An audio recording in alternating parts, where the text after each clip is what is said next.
Welcome everybody. The Union is really pleased to welcome General Stanley McChrystal to come and talk to us today.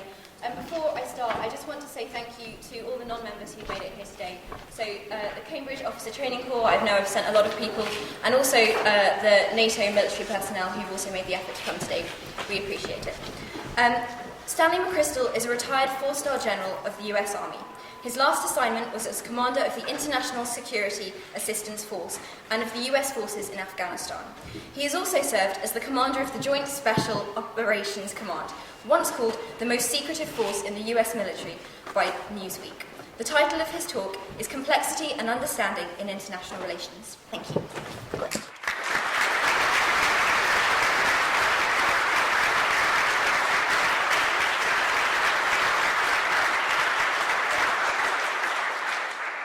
Thanks for letting me be here today. I want to hit 3 things first before we get going.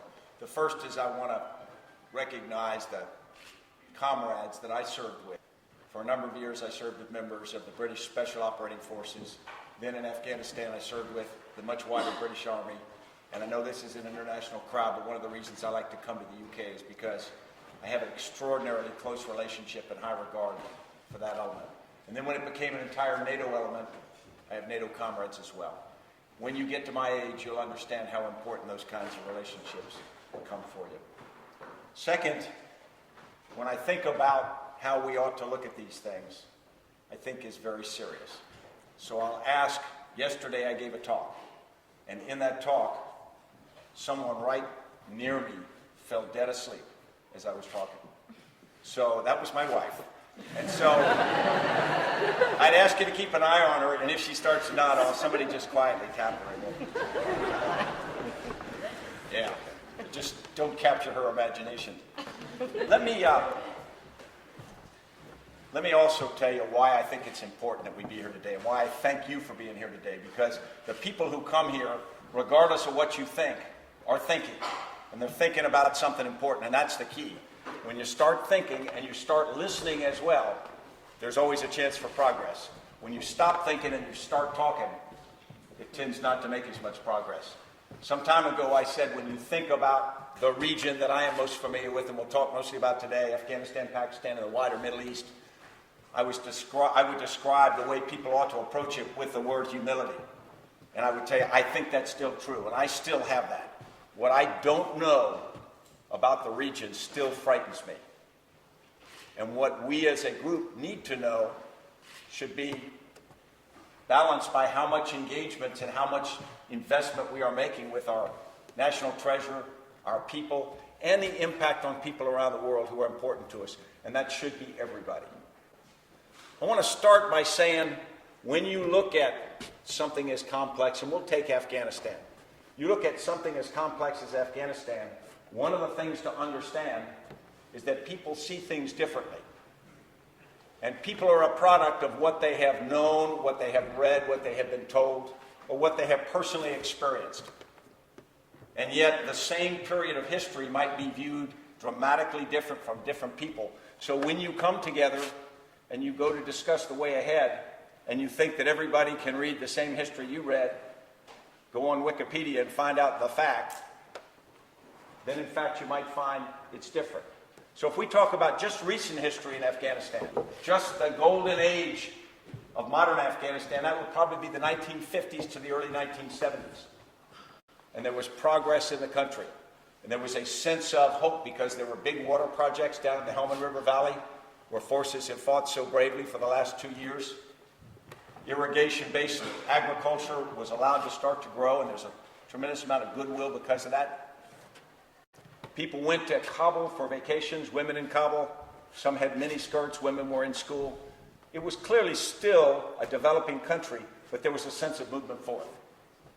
Now, if you're an Afghan, if you're a Westerner, and I'll even say Westerner, say an American, and you're viewing the history of Afghanistan as it moved forward, you see that period, and then you see political unrest in the 1970s, which led up to Soviet intervention.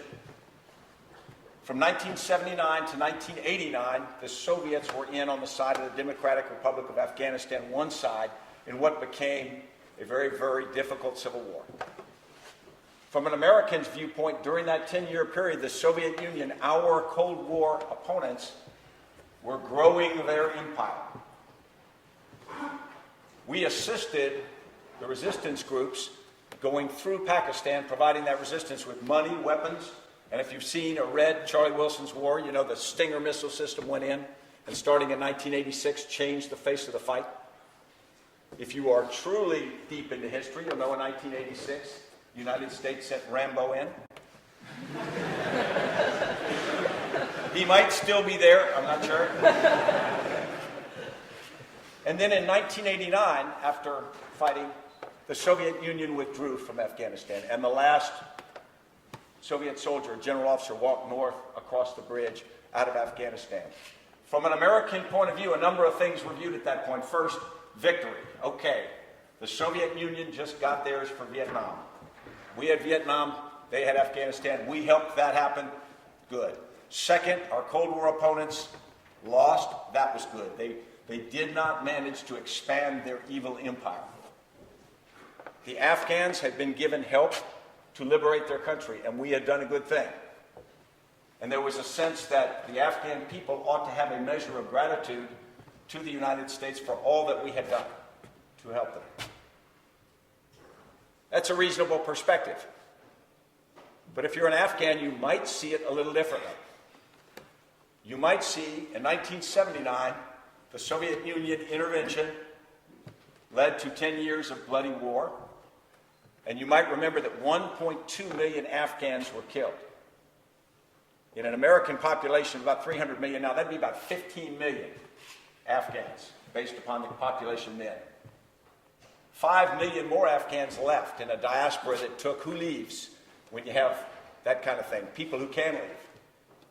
So a lot of the intelligentsia, people with money, people with education, people with connections, people with opportunities left, and many didn't come back. Many started new lives elsewhere. So there was a drain of human capital that was significant. For 10 years, Afghan mujahideen, or holy warriors, fought against Soviets bravely and defeated them. And an Afghan might say, listen, you never fought the Soviet Union. You postured in Europe, you talked a lot, you created NATO, but at the end of the day, you used us as surrogates to fight for you. We defeated your Cold War partners, and very soon after their departure from Afghanistan, the Berlin Wall came down, and not long after, the Soviet Union, in fact, imploded. If you're an Afghan, you could take the view, hey, who owes who gratitude? And then in 1989, of course, the West largely pulled out of Afghanistan. Aid dried up tremendously, not much involvement. Of course, it took until 1992 for President Najibullah to finally lose power. But Afghanistan then didn't get a lot of attention from the rest of the world. And starting in 92, an internal civil war, 40,000 people killed by shelling in Kabul city alone. Then the Taliban came in. And when the Taliban first came in, it was a little bit of a throw the bums out movement. It was ideologically fervent people, but they were really responding to malgovernance by what we call warlords. They, of course, moved up in most of the country, and the West basically stayed on the sideline. We complained when they blew up the Buddhas. Afghan women had a real hard time of it for a number of years, but there wasn't much involvement on the part of the West. Then we came back in 2001, after we were hit by Al-Qaeda in September. So suddenly we're back in Afghanistan when suddenly we are pursuing our enemy, Al-Qaeda. And we asked the Afghans, help us overthrow the Taliban regime, which has helped Al-Qaeda. So from an Afghan perspective, it could be, maybe you really come here when it's in your interest, and maybe most of what you do is for you. And so when you ask us to trust you, maybe that's not on solid ground.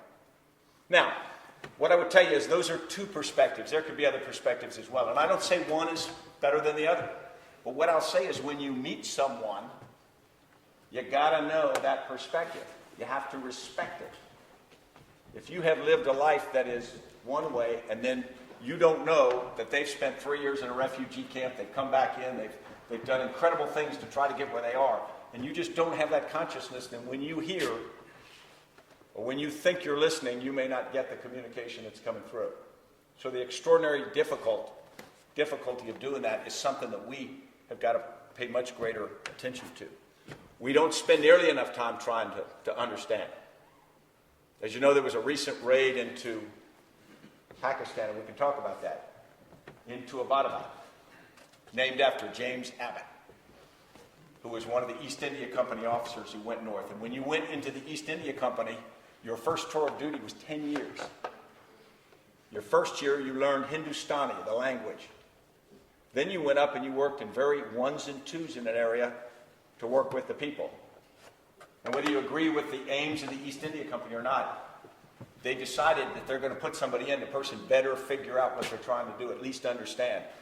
We could take the people, I know, on the U.S. Army side, and we could take all the people we've trained in Pashto and Dari, and we wouldn't fill this room.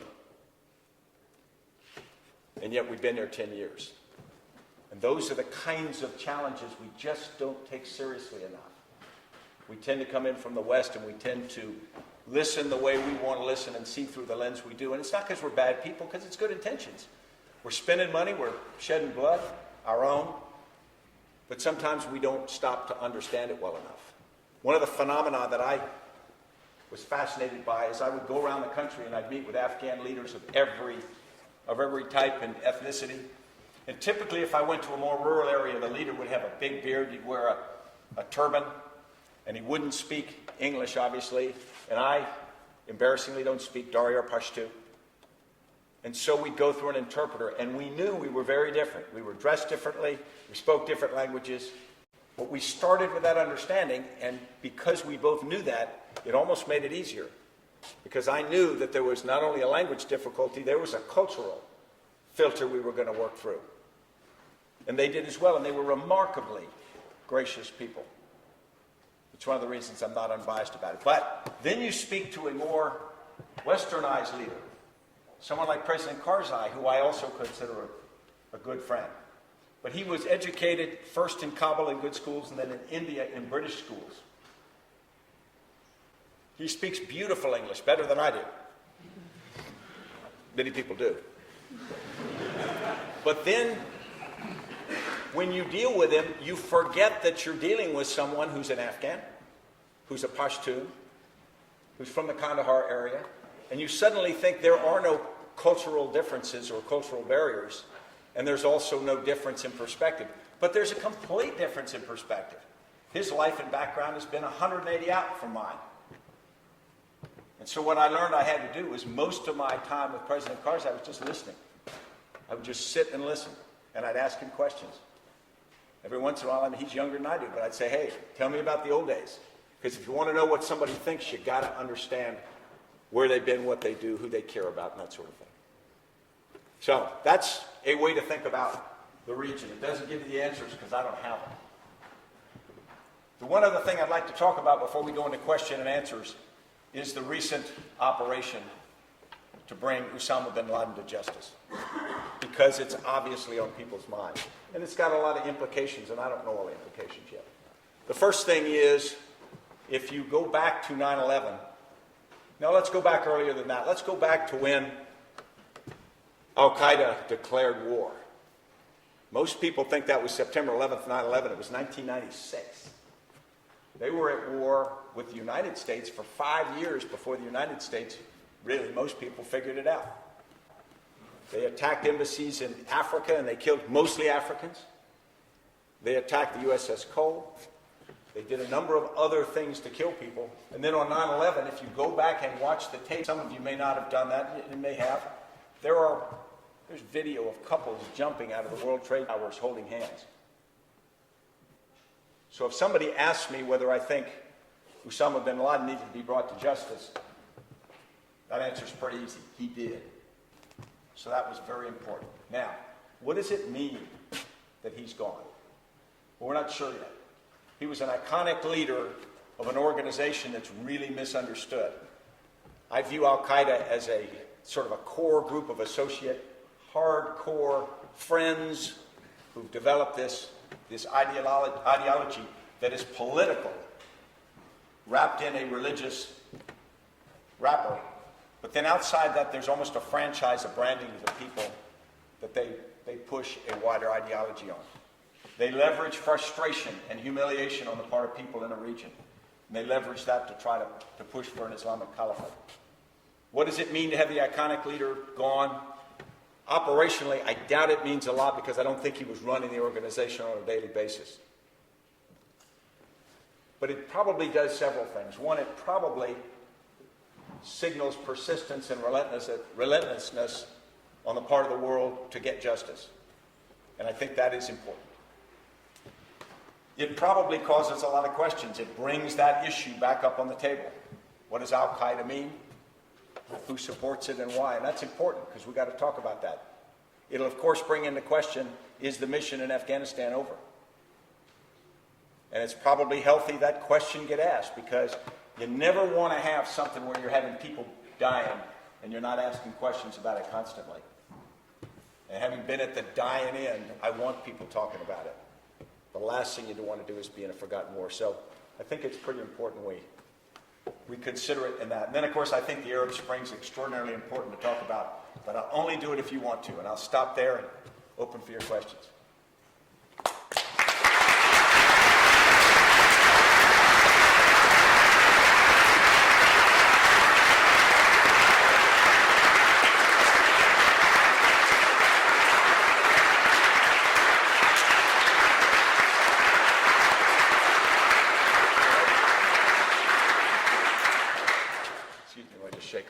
Thank you, General. That was great. I think when the military is so often criticised for acting first and asking questions later, it's just really great to hear that perspective. He is going to take almost, I would imagine, any questions you have. So I won't answer them all, but I'll take them. Yeah. So if anyone with a question would like to put their hand up, and we'll try and get around as many as possible. We got one in the back corner. Yep. General McChrystal, you've written very publicly in the last few months about military strategy in Afghanistan and the need the point that it takes a network to organise the American military in order to beat your enemy there. Do you think that strategy is working? I think that part of the effort works, and I think it's essential. And what he's referring to is an article in Foreign Policy magazine, and it was reprinted one other time, where I believe that organizations can't be hierarchical or stovepipe and be effective anymore. I think nowadays you've got to be networked. Everybody has got to receive the information. Everybody's got to have shared purpose, shared consciousness, and a common mission because everybody's got to make decisions. You can't make them at the top and execute at the bottom anymore. You've got to have intent at the top and execute and make decisions everywhere. I think that part of it does work. I don't think we've accomplished it in all the parts. I don't think across all the organs of government that we've achieved that. I don't think across all the different nations in the coalition as a team we're as far along. And on things like non-governmental organizations where we also need to have shared purpose and consciousness, we're still pretty far away. This is one of these cases where, and I'm pretty passionate about this, you can probably tell, you can have 100 people working an issue, and everybody can do good work, work hard, put out a lot of resources, and together you all fail. Because you're not working together at the critical effort. And that's the problem, because everybody can go home and say, well, I did my best, but we failed. And what we lack is this sense that if we win, we all win together. If we fail, we fail together. That sense of responsibility. And that's really what we're trying to get at in that effort. Thanks. Sir. So thank you very much. Piggybacking on that question a bit. In December of 2008, 69% of DoD's total force was actually private. Given the needs you mentioned about networking, how has the war in Afghanistan sort of changed the face of military operations to include and sort of work with the private elements that are now present in the battlefield? You mean contractors and things? Yeah. Yeah, that's very good. First off, a couple of thoughts. One, it takes the whole effort. It's not just whole effort of government, it's whole effort. I mentioned NGOs, everybody, trying to do the same thing. I think there's been progress made, but it's really difficult. Because I talk a lot about if you're trying to get something done, you better have unity of command. Now, people think command's a military word. Not necessarily. If you're in a corporation, somebody's in charge. I'm willing to bet that at Cambridge University, at the end of the day, somebody's in charge. Somebody said we can't walk on the grass. Yeah, so, don't know who, but that's probably the man who's always keeping me down. But we still haven't achieved that sense of, okay, we're all trying to do one thing together. The other part, though, and I'm straying probably off question on contractors and whatnot, because I'm a little uncomfortable with them. You bring contractors to the battlefield or to the war effort. You got to. There's a lot of people who do things that don't have to be military. But there are things which are military in nature that we have contractors doing. A lot of security, convoy security, and we start to get into training. And I'm less comfortable there. Because when we start to arm civilians in an area and have them do things that are necessarily under control, anybody who's carrying a gun ought to be under some kind of tight control, because you don't want free agents who can go out there and create chaos in an area. I'm less comfortable, and I think we've gone too far. I think we have too many private contractors carrying too many weapons. They're from multinational areas. In Iraq, we had a huge problem with it. And what would happen is you'd have VIPX being moved by an element with private contractors, where their mission and their success is based on keeping VIPX alive. But they would go down major roads, and an Iraqi vehicle would get too close, and sometimes they'd fire warning shots. They wouldn't kill Iraqis, they'd fire warning shots at them. Well, if I'm an Iraqi and nobody gave me the memo that said stay away, and I get these shots fired, I'm really irritated. Yeah. And, you only have to be irritated and humiliated a few times before you're in the insurgency. Now, this contractor has kept his element alive, his VIP, so he gets a thumbs up on his contract. We get set back in the effort because the effort's about the people. At the end of the day, if VIP gets killed, but we win the people over, I'm all right with that. I'm not VIPX, but that's what you got to do, because it's more important. All right, from this side. Sir. You talked about the Afghan perspective, you talked about the national perspective. Let's go back a little bit to the Afghan resistance movement. And there was this state called Pakistan sandwich between Afghanistan and American efforts. I want to know, you must have shared a copy with General the army. What is the Pakistani perspective? Because internationally, it's beyond doubt that Pakistan is playing double games. What may be the reason behind that? That's a great question. And really, the question is, what is Pakistan's position? Now, when I talk to some groups, I can do the same thing between the United States and Pakistan, because there are different perspectives. And if you look at Pakistan, formed in 1947, they've had a very difficult history. 3 wars, lost 3 wars, an ongoing insurgency, significant amount of challenge right now with water, electricity, their economy, the workings of their government, 170 million people. It's a difficult position to be in. They have 6 rivers. They don't control the headwaters to any of them. Now, we don't think about that. You say, okay, well, there's a river near you. You typically don't even know who controls the headwaters unless they put a dam on it, and you are based on irrigation agriculture. Even if they say, well, we're going to let the water through, but because of the way we do it, it's going to come a month later at the high water than usual. You go from 2 crops that year to 1 crop. You care who controls the headwaters. So I'm bringing out this because of the position of the Pakistanis is much more difficult than most people realize. They have strategic objectives. They are accused of playing a double game. People ask me, whose side is Pakistan on? Easy answer, Pakistan's side. That's fair. Their perception is we don't listen to their strategic objectives. We get up in the morning and go, Al-Qaeda, Al-Qaeda, Al-Qaeda, and they go, hey, we got much bigger problems. India, electricity, economy. Help us here.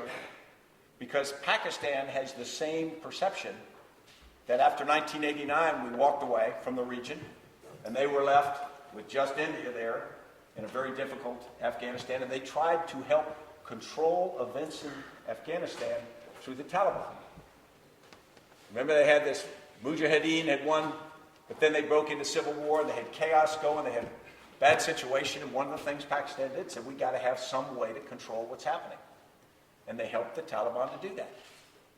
it's pretty natural. Now, do I wish they'd done that? No, it doesn't matter. It makes a lot of sense. Now they're in a position and they're looking and they say, are we going to stay, we in the region, to help create security?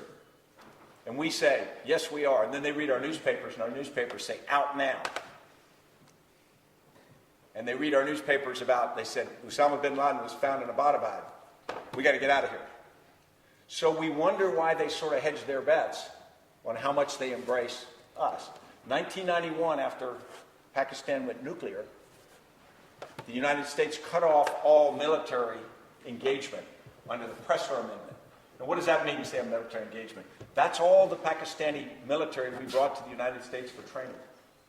And so you had a whole generation before that who came to our different war colleges, and they got to know America, they got to know Americans, and they got an entirely more informed view of our society. After 1991, we stopped it until 2001. I used to go to Pakistan routinely, and it was obvious. Those who were before it, and then that generation who came and didn't, had a completely different attitude.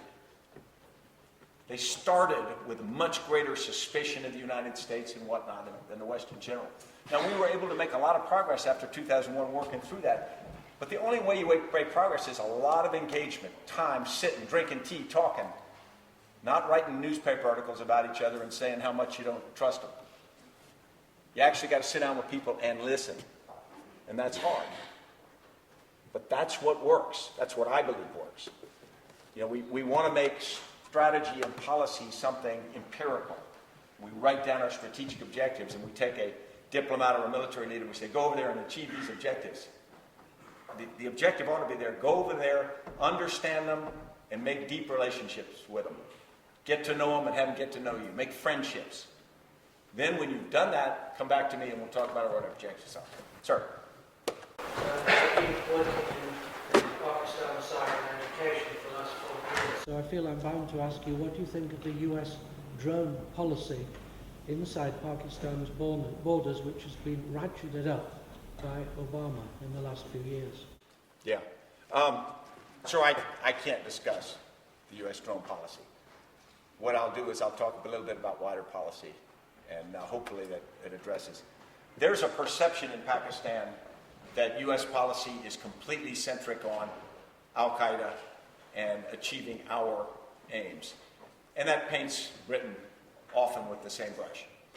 There's a view, particularly among people around the country, not just in affected regions, that that's the case. There's a frustration that we won't take the India problems and others seriously. I think there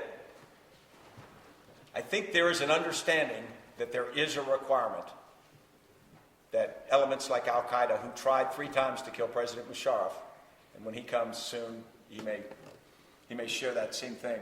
They want al-Qaeda gone, but I think they're afraid that the West, and the United States in particular, is prepared to do anything it takes to get al-Qaeda gone, sort of no matter what it costs Pakistan.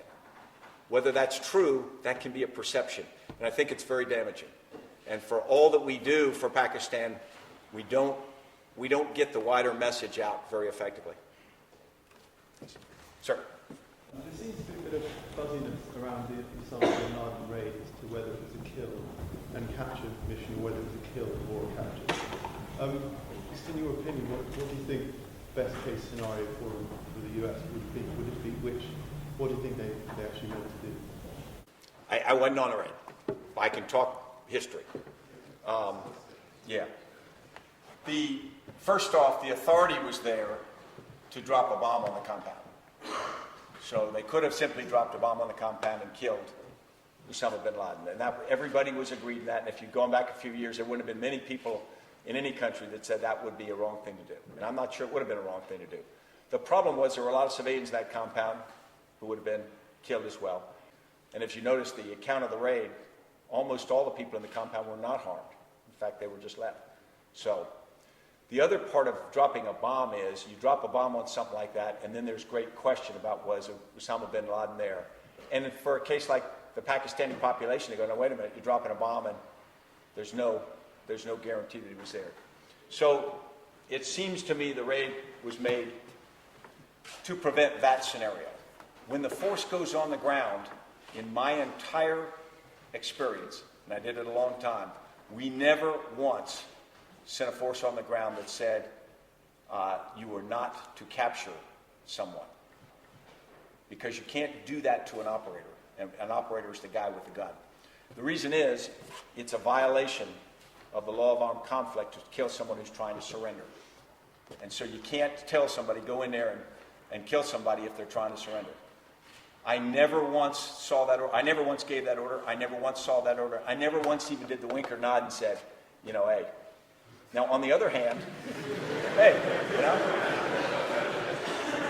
you got to hear that because we never did that. In fact, I had guys we had a guy dive and tackle a 300-pound guy in Iraq with a gun just so he didn't shoot him. I mean, the guy rolled and almost crushed the operator.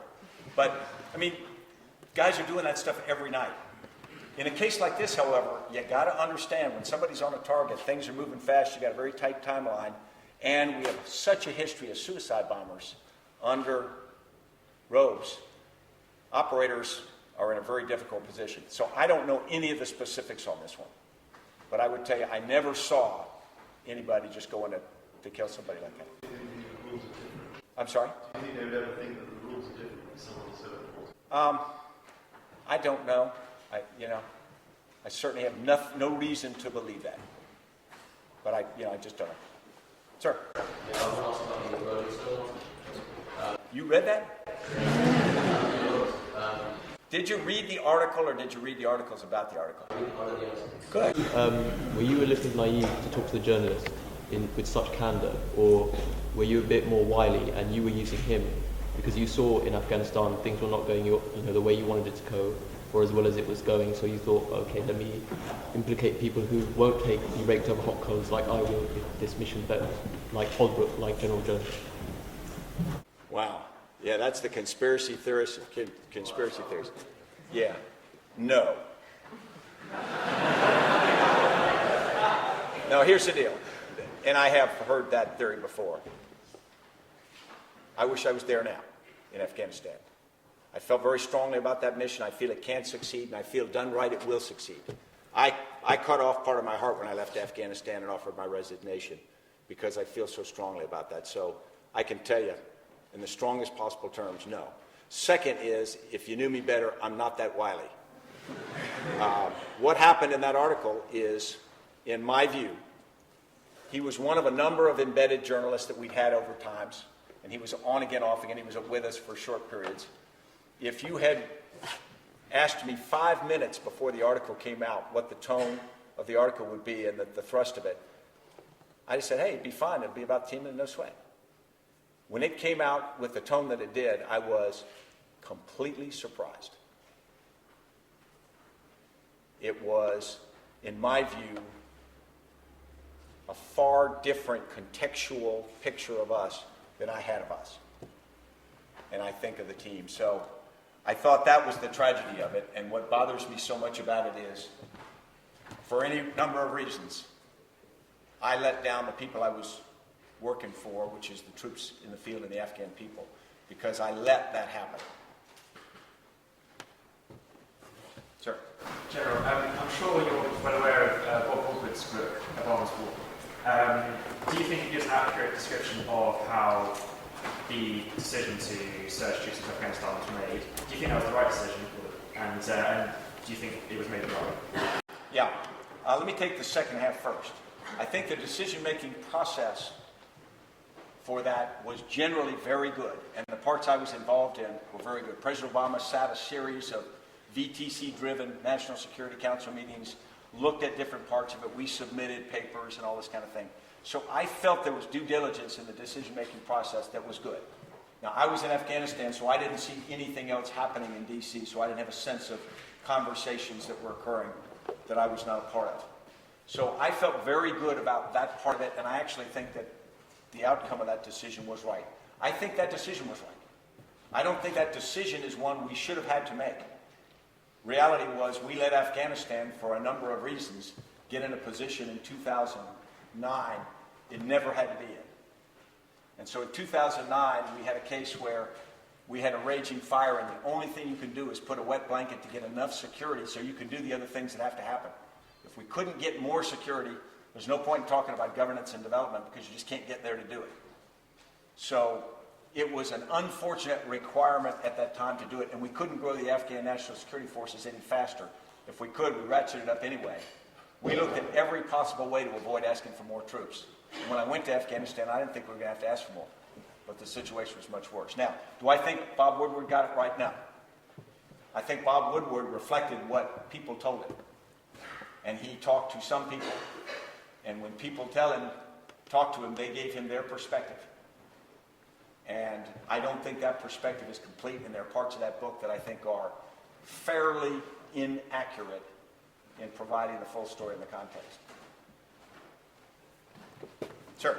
You spoke very warmly at the start about the British Armed Forces and your relationship with them. What in particular is it about the British Armed Forces that you so respect? Yeah. The two things. First is, when I started the first part of the war, I spent most of the time with the Special Operating Forces. And those are forces which by nature have a tendency to be insular. And we were in a case where all together we couldn't get the mission done unless we all let our pride just drop and we just formed a team and we did it. And it was extraordinary, led by a few really special people who just absolutely left their ego outside, and we all pulled it together, all of us, and we figured it out. And Brit leaders are better strategists than Americans. I mean, we are probably better mechanics. But, routinely, the British officers of my staff would go, hey, we've got a big problem here. And I go, wow. Of course, you never let on, but that's the reality. And then the actual British forces down in Helmand, particularly my last year in combat, I mean, talk about a difficult place, not enough people, and having to start. We really started the recapturing of Helmand with British operations down in Helmand, and then the Marines coming in with them and whatnot. And that was very tough work. I went down and spent a day with them just a few days after we'd done the initial push into one area. And these guys had run into hundreds of IEDs placed like landmines with pressure plates everywhere. You think of these as just on a road. They were everywhere. You couldn't go into a compound in a rural area because obviously the way the gate to go in was done. So these guys were having to crawl to the wall, blast their way through the wall. I mean, every step. And that kind of courage and fighting their way through, I mean, just extraordinary. So, the thing about, as ugly as war is, it does force, in good situations, camaraderie that you just don't expect. And I thought of World War II and guys working. I never thought I'd work with British forces like I did for so many years. It was pretty special. Sir. I can only actually pick up on that the way that the US has learned and shown great courage actually puts us to shame, I'm afraid. Would you like to comment on that learning ability, which is the adaptive aspect, I think, of where your talk was going to be about, and how America's maintained that? Because it truly has been impressive. And I would say of our British Armed Forces, we have not been learning at the pace and over the period that actually the Americans have. Well, you may be too hard on your forces. The great leaders that I work for, I mentioned 2 of them, 3 of the 5 American. Yeah. Well, that's kind. I think actually your forces, it's an interesting point and one to pay attention to, even if it's separate from military. The military did an incredible shift in the last few years. We created this maneuver army, and in the first Gulf War, you saw it work, and it was just extraordinary. Crushed. But then when we hit Iraq, the first part of the invasion, okay, looks great. That didn't solve the problem, and then we did have a problem, which was counterinsurgency and a lot of other things wrapped into it. The American military wasn't as fast as I wanted it to be. I think we learned painfully. We dealt with different things like improvised explosive devices, how to deal with Iraqi forces, how to learn the intelligence part, how to bring intelligence into operations. Again, what that required is us basically down in our lower units to figure it out and make the changes because we weren't capable at the highest levels of our force to make doctrinal changes and whatnot. It's not fast enough. What we did that was probably smart is we recognized that at the higher levels, at least most leaders did, and they gave stuff and authority and freedom to subordinate units. What I did in my task force is I got to the point where we did what we call reverse mentoring. There was a reality that came out, and I tell people about this sometimes. My grandfather was a soldier, and when he was a young soldier, young officer, he learned with weapons and equipment that when he was a colonel, weren't much changed. So he could go around the unit and he could go and say, listen, hey son, I know how to do this, here's how to do it, here's my experience, etc. When I was in Iraq and Afghanistan, that's absolutely not true. If I would go down to a captain or a major or lieutenant colonel and how they're operating, they got equipment that I never touched, they've got processes that I never did, they've got people, assets like State Department that I never had, and so suddenly they're playing a sport I never played. So for me to stand up and say, here's how the sport's played, is lunacy. So what I would do is that the advantage of being senior years to travel to a bunch of places, and I could sense where it was going well, I'd say, okay, teach me. And we called it reverse mentoring. Teach me what works. And then I had the ability to get them up on VTCs and pump them to other people and say, okay, best practice, here it is, let's do it. And force that. And that's what you got to do now. It's a shot at your ego, because when you're a senior leader, you want to be the man. You got all the answers, but you don't. And so you got to get out there and you got to say, you figured it out, you got the answers. Now let's go. The other advantage of that is when someone's figured it out and they're doing it their way, they're responsible. They feel responsible. And so they're much more jazzed up than if you told them to do something and they're just doing it your way. Sir. General Sir, Captain Paul from the Army Airport. I was serving in Afghanistan as last January, that was time last year, when your policy of courageous restraint was really taking a hold. Just touching on your point there about units and sub-units playing sports that you never played. Are you fully aware of the impact you feel of how courageous restraint, and there were a number of people, I'm sure, like I was one of them, who on many occasions saw enemy soldiers, enemy combatants, enemy commanders who we knew, killed our blokes, maimed them, and we literally were compelled to let them get away and watch them walk away with certain things. Were you fully aware of the impact that courageous restraint was having in Helmand in particular? And it's a two-part question really, sir. One would be, to what extent was your strategy a concession to the Afghan government, if it was at all? And secondly, in light of recent events and the killing of bin Laden, if you were in command now, sir, still, would you be maintaining that policy, or would you be taking the initiative in a slightly more aggressive stance towards the enemy? No, great questions. The first one was, I fully aware, and the answer is, I don't know and I can never know if I was fully aware. I thought it. I'd been at this war for a long time. And so I thought I understood from both Afghanistan as early as 2002, Iraq for all those years to this. I thought I had a good appreciation for what I was asking people to do. And for people who aren't afraid of, or aware of what courageous restraint was, what it was a set of guidance that I put out that said, listen, you can kill people, the enemy, when you have to protect yourselves. Or you can kill them in a place where it's absolutely no chance of damage to civilian property or people. But if there's possibility of damage and you're not under direct threat immediate yourself, I'm asking you not to do it. And so just as the captain described, there are cases where you see the bad guys and you can't kill them because of that. And I know down at the lowest levels how frustrating that can be. But here was my thought. And was it a concession to the Afghan government? No. Concession to the Afghan people. Go back to 2001. Afghans saw the West with some special operating forces and intel bring precision airstrikes and disrupt Al-Qaeda and overthrow the Taliban government. They became convinced that we were omniscient, we knew, we could see, and we were omnipotent because we could hit what we wanted to hit. Later, as we started to use more air power and we had natural mistakes, bad intelligence, whatever, and we kill Afghan civilians, and we did a lot, more than we should have. Not constantly, but more than we should have. They would stay and they say, listen, you're omniscient and you're omnipotent, and yet you're hitting Afghan civilians. Now here's their conclusion. The conclusion is either you're trying to hit Afghan civilians, or you're so casual you really don't care, because Afghan civilians don't matter.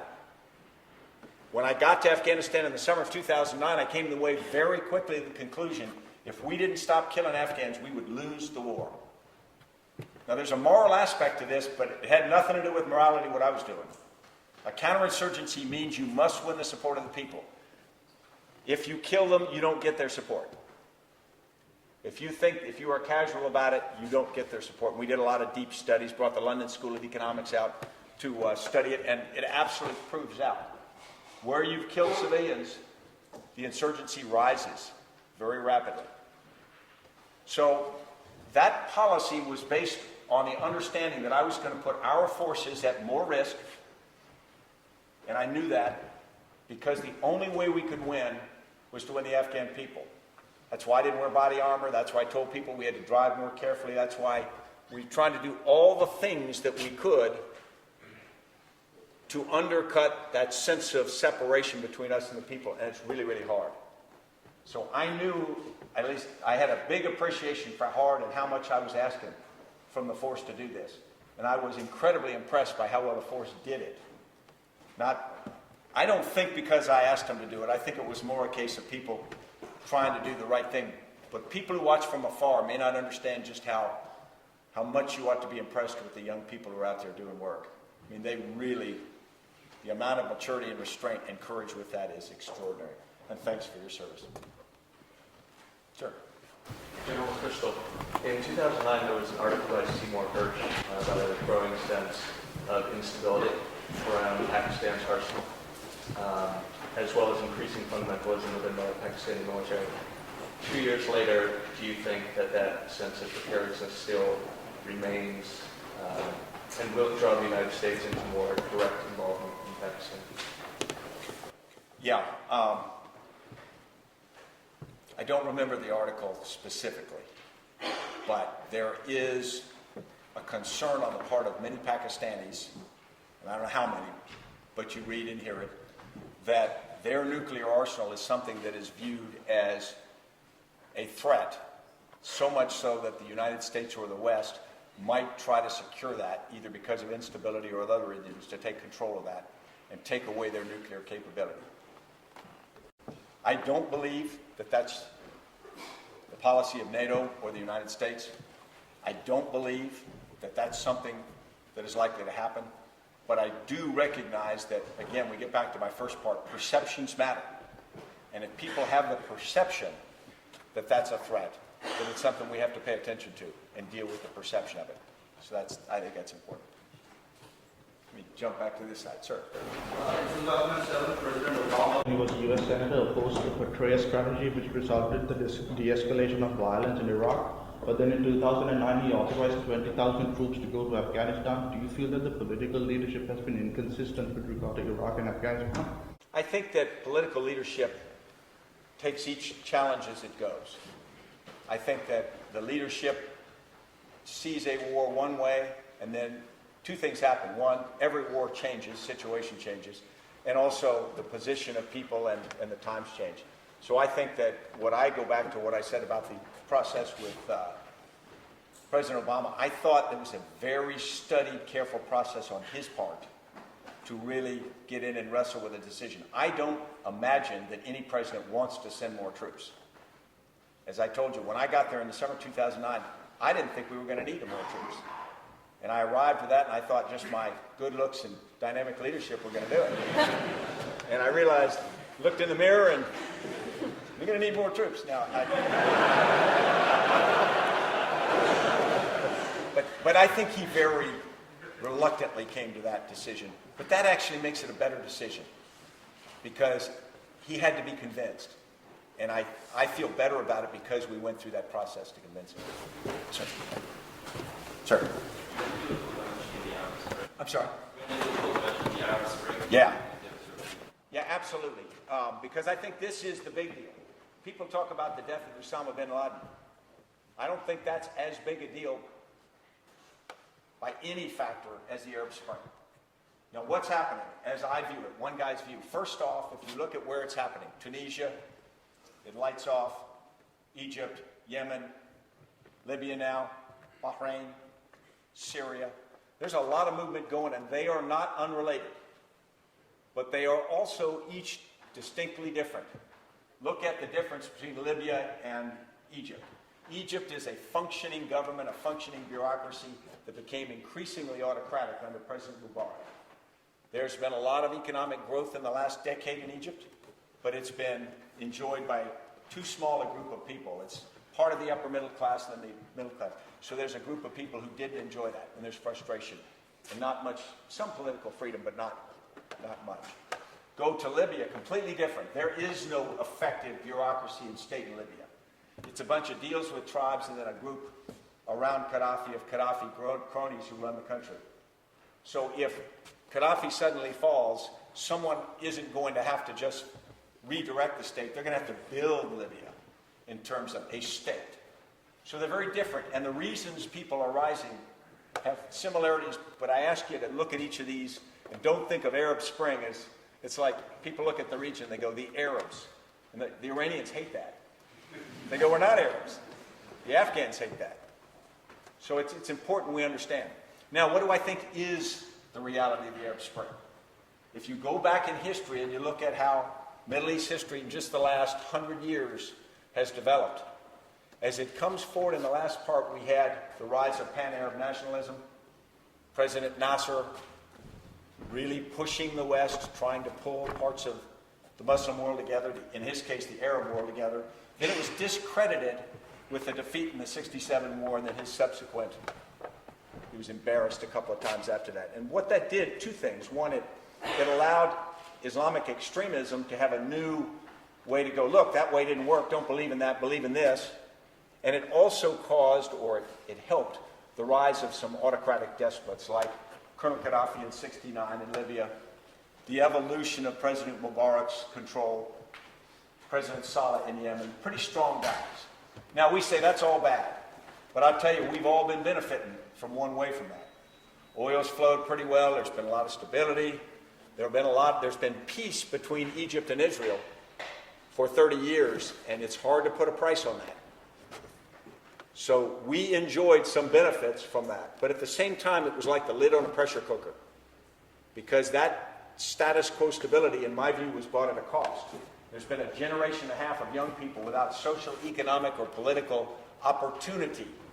And if you're a young man in North Africa and you don't have economic opportunity, then you can't get married. So you don't have much social opportunity either. And you're sure not going to have political opportunity in an autocratic state. So what do? How do you feel about life? You want change, and that's natural, and we would want the same. So this pressure built up in the region, and this pressure's got to go somewhere. For a number of years, Al-Qaeda and other groups leveraged that pressure because they used it as frustrated, humiliated people.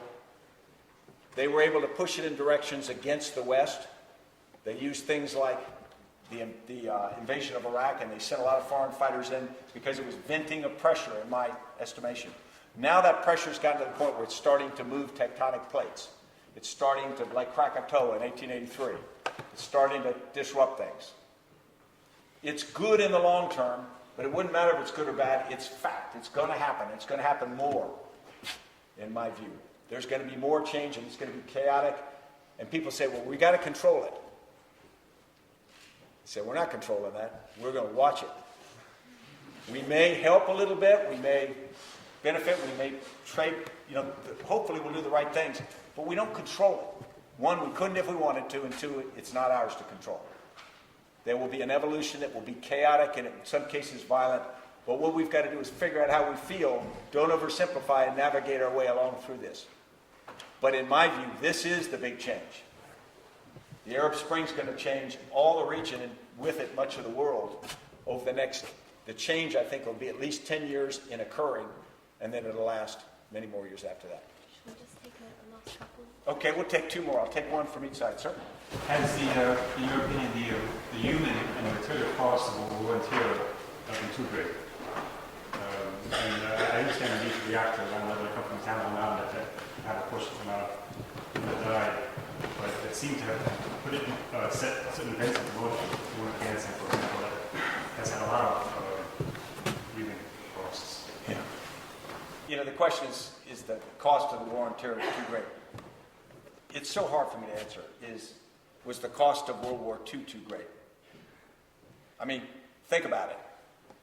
You know, had there been an outcome where Nazis control most of Europe, we'd have gotten stability. You know, there weren't that many Jews once they were all dead.